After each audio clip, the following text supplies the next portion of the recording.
2 brasileiros, uma Recopa, uma Libertadores e um Mundial. E agora somou mais uma marca na carreira, o de segundo goleiro que mais vestiu a camisa do Corinthians. Nada mal para um cara que chegou ao clube para ser reserva há 7 anos. Pois é, o Cássio é o convidado de hoje no Casão FC e vai entrar na discussão. Será ele o maior goleiro da história do Corinthians? Dá carrinho, se suja, sai exausto do campo. Aqui no Corinthians, eu acredito que tem que ser assim. Tem gente acha que não tá preparado pra jogar no Corinthians. Eu confesso pra vocês, acho que nem nos meus melhores sonhos imaginaria chegar onde eu cheguei no Corinthians.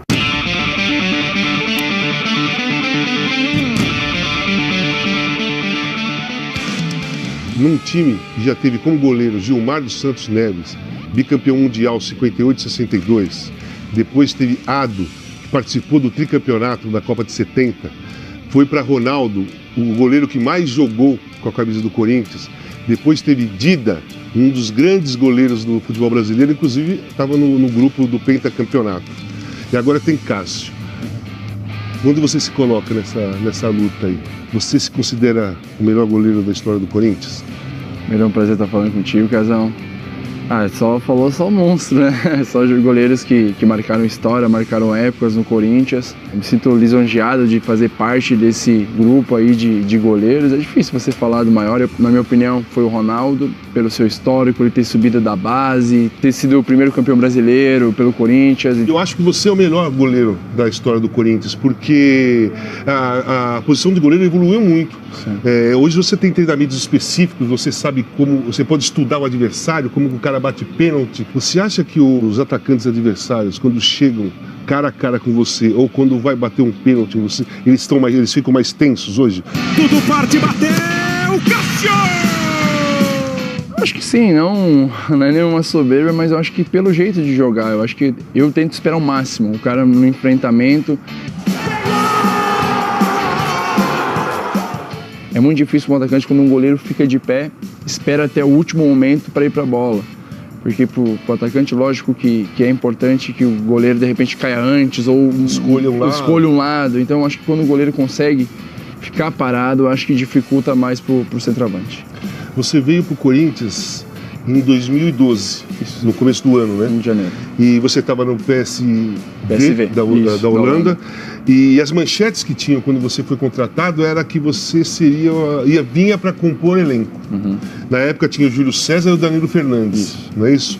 Por que você aceitou essa situação? O que te motivou? O que você viu na proposta? Eu via que eu acho que eu tinha que subir um degrau.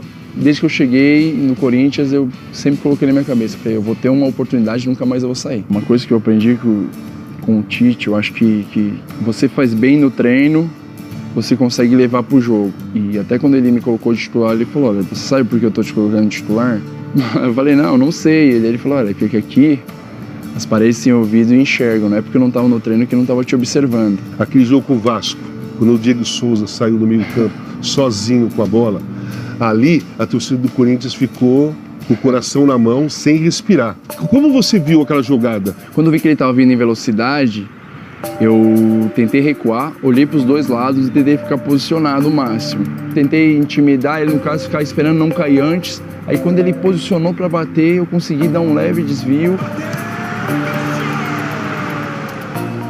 Eu acho que ali foi o primeiro gol que eu fiz no Corinthians, porque a vibração foi tão grande quando eu fiz a defesa assim que parecia que tinha sido um gol. E aí você foi campeão da Libertadores e vamos lá para a final contra o Chelsea. Aquela partida foi histórica para você também.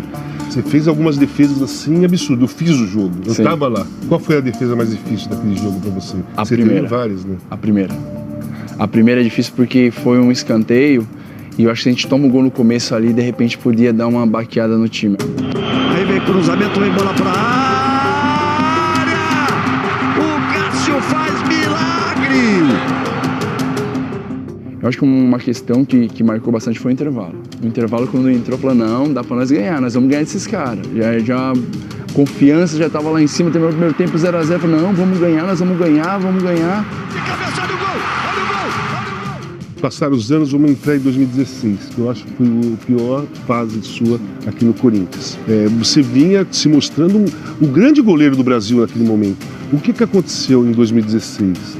Eu acho que eu perdi um pouco o foco, eu acho que eu me deixei levar um pouco, que eu fui pelo embalo, eu acho que às vezes as companhias também, eu acho que me descuidei na parte física, eu acho que isso ficou bem nítido e eu fiquei abaixo, eu saí do trilho, eu acho que deixei um pouco a desejar e eu acho que eu perdi a posição, eu acho que foi merecido.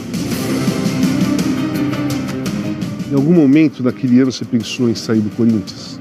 Eu quase fui pro Grêmio.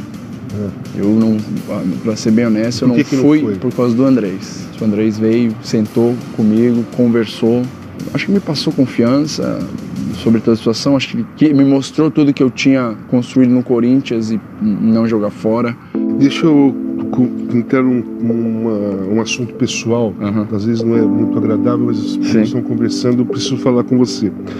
A distância do seu pai na infância, na adolescência, o quanto te atrapalhou na sua formação como pessoa e depois até como atleta profissional?